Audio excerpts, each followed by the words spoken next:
What's up, brothers and sisters? Kunal here, Bulls on Wall Street. Holy moly, we had another reversal day, guys. I mean, this is just incredible strength.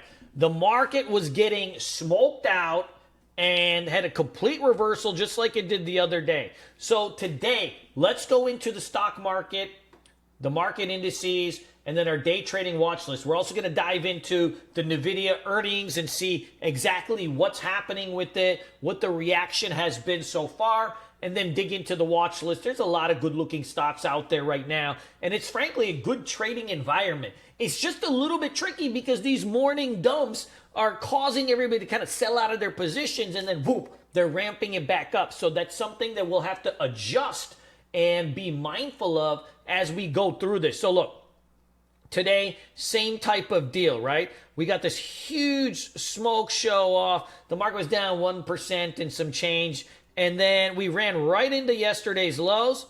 And we got a hammer candle here, a hammer candle of glory. And then, whoop, we were off to the races. And it wasn't an easy one. You know, we kind of ran into the VWAP a little bit and then boom, came back higher low and then bam. Right? And then we kind of drifted off and ran into the close. So it wasn't like just some like, oh my gosh, we had a huge trend day, and it was an easy thing. Yesterday was, right? We just had a trend day the whole day. Today, there was more action. Today was like, your kind of traditional day trading where you're taking, 50 cents here, dollar here, and so on and so forth. But frankly, we got two hammer candles now on the market, two reversals. I think that's pretty bullish. This 9 EMA is still a lid right now on the QQQs, and so we're going to need to clear over it, and then we'll get into this gap, and then we've got some room to go. I think then we'll have a little bit of upside as we start to go through this, all right?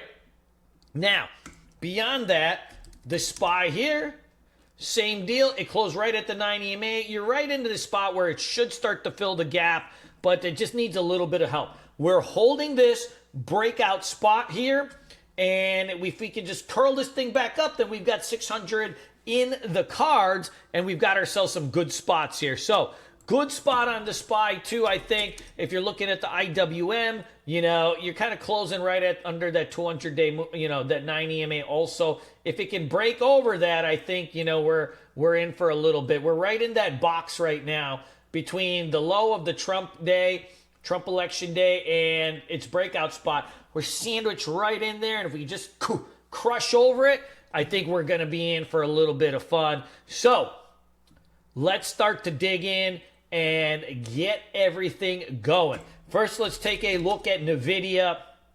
There has been minimal reaction so far. It announced its earnings, it spiked down, the algos came back on, they spike it back up, and now we're just drifting down. In the end, for me, like we have no,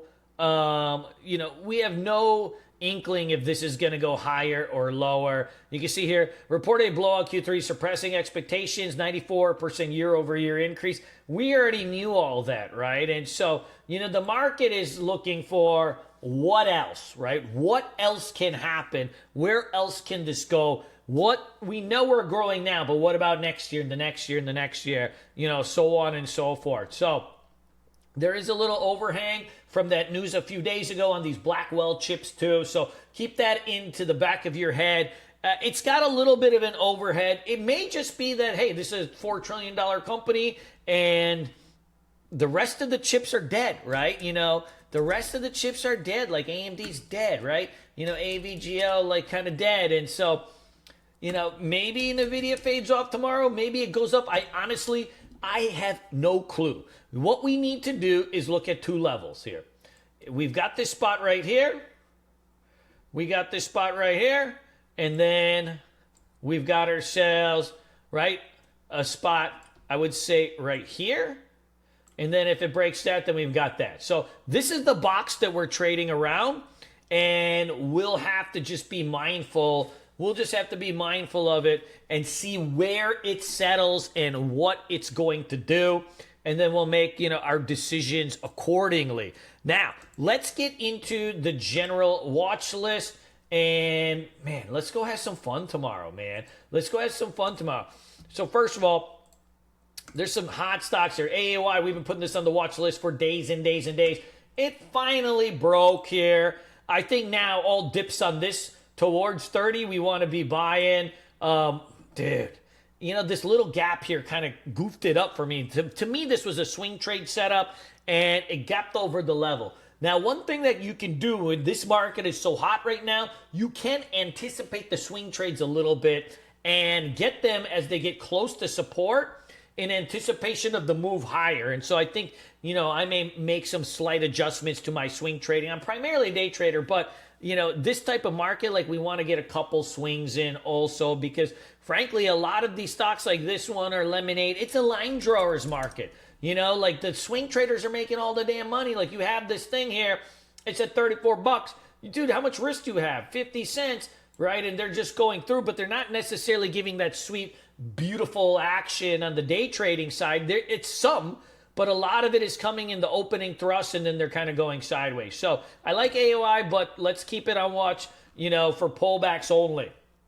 Snow, earnings are out. I think this will probably be an easier thing to play for tomorrow. You know, we've got ourselves a base breakout here, and then we're also clearing over that 200-day moving average, and that's huge, right? It's been stuck under this 200-day moving average since the beginning of spring, right? St. Patrick's Day time. Now we're clearing this thing. It's one of the handful of stocks that's still left, you know, near lows from 2021, 2022 bear markets, at least in tech. So we're still got a lot of potential upside on this one. I haven't checked the earnings or anything like that. Just looking at the reaction, it's been pretty good. Let's see if it holds that 200-day moving average. Tomorrow, I think we'll set up for some good day trades on this one. Wix had earnings out here. I think, you know, this is on watch tomorrow for a potential trade. You know, let's see if, you know, we've got a couple levels around here that we can trade around. If it takes out the previous day's high, I think that triggers something. Bros, this is more of a swing setup. It triggered a couple days ago. You can keep day trading this, though. Look at the range on this thing. You know, it's got good range. It's got good liquidity, but it's not like crazy. You know, a lot of these stocks like Tesla, Nvidia, MSTR, they're doing so much volume that they are very, very hard to trade. Coin, very similar. They're just too much range for a majority of people. Something like this will be a little bit more of a trender grinder for you. Like, you'll have yourself, you know, just a good spot on it, right? You have yourself a good spot on it. I want to keep day trading this one. On a swing trade basis, I'm really stalking this Peloton. You know, we had one test, two tests. Now we're coming in for the third test, right? Like I said, we probably need to anticipate this a little bit. But if it breaks this 9, I think that triggers a run, you know, to, well, who knows, right? We got a lot of upside on this one. You know, there's some resistance at 10, some at 12, you know, but it really, this is this real sweet spot, right? If we can kind of clear all of this out, dang, we got ourselves a chance. And this setup has been working. In this market, this setup has been working. It's been working fantastic. And so we got to get in on this thing. A-Lab, you know, I've been putting this on the watch list since it came back in here. It's a swing trade setup, but it's also got a nice day trade setup. If it can hold over $100 roll, that's an old school move, but it's there. I think BE needs some more time. Hey, look, this D-Dog is finally coming out of range here. This D-Dog is finally coming out of range here, right? So you got task. Dude, it's starting to push out here. Now you got yourself a big spot here. Dude, it's starting to gap up a little bit after hours and take it out of this range. But let's see, as long as this range holds here, like we really got ourselves a nice spot on this thing. Disney, hey, post earnings, you've got a level here right at 115. You know, if it could take this out, like we've got ourselves a spot there. I think that one's in the cards. Netflix, I'm watching this one for a little bit of a speed up. You know, you're overbought here. You're at the top of the Bollinger Band. If this thing has like some blowout, and it's not doing that. Right now, it's still pretty orderly. But like say tomorrow it moves 30 points, 40 points, or you get like a big gap up, you know, 20, 30, 40 points, something along that end. Some type of blow off on it. I think that we could probably take a short on this for a couple days. It's getting a little bit long in the tooth. you know, the overall structure of it's still fantastic. Guys, when stocks break out the all-time highs, they can go for long periods of time, much longer than you would think. And so I'm not that keen on this thing unless you get that big speed up, right? That big speed up. While everybody else is looking at Monster, MSTR, you know, I think this one might be a little bit of an easier play. Spot, good consolidation here after earnings. So you got this earnings, a couple day dip, and you're starting to really kind of coalesce over here. I like the overall look of this thing. I ain't gonna lie, like, it's got a good look on this thing. If it comes out of this range, I think it could do, and it may need just a slight.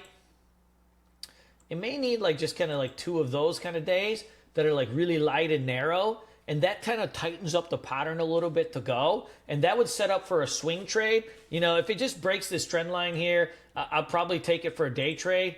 But if it doesn't, and it just kind of like, say you get a little red day here, and just like small down days here, then the 9 EMA will kind of be up here, and you'll have yourself, dude, you'll have yourself a nice run into the 500s.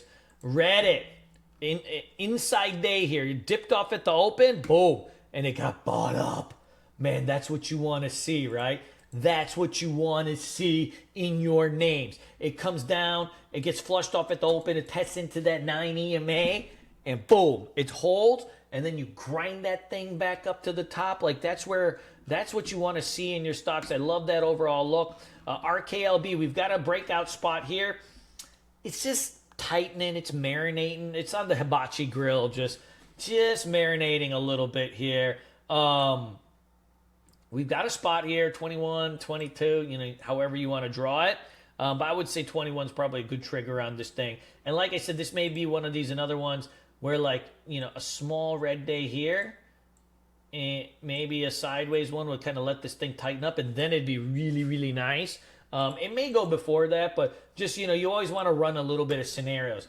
When I'm looking at a chart, like, I want to look at, okay, if it breaks, I can take it, but what's the ideal scenario? Because the ideal scenario allows me a tighter risk. It allows me to take more size, and you get all these kind of cool little benefits that come with it. Joby, inside day, we've got a breakout spot right here at 740. AI, inside day. So you got the big run, and then an inside day candle, and then if it pushes out of this, boom, like, you've got yourself something. So a weak open red to green on this, I think, would be hot. And then, you know, if the semiconductors dump, I don't know what was going on with this whole, I don't know what was going on with this whole Qualcomm. I got fooled on, you know, multiple times on trying to break this thing out. Both times here. So it is fitting. It is very, very fitting that this thing has, you know, broken under 160 and has turned into a flat bottom breakdown and a bear flag on increased volume. If the semis get smoked out tomorrow because Nvidia decides to fade, what I would personally do is hit this instead. It'll be easier to trade, you know, a little bit less volume, you know, so you won't get all the algos and stuff. Guys, smash that like button. Let me know if you need anything. I love you guys. Peace in the Middle East.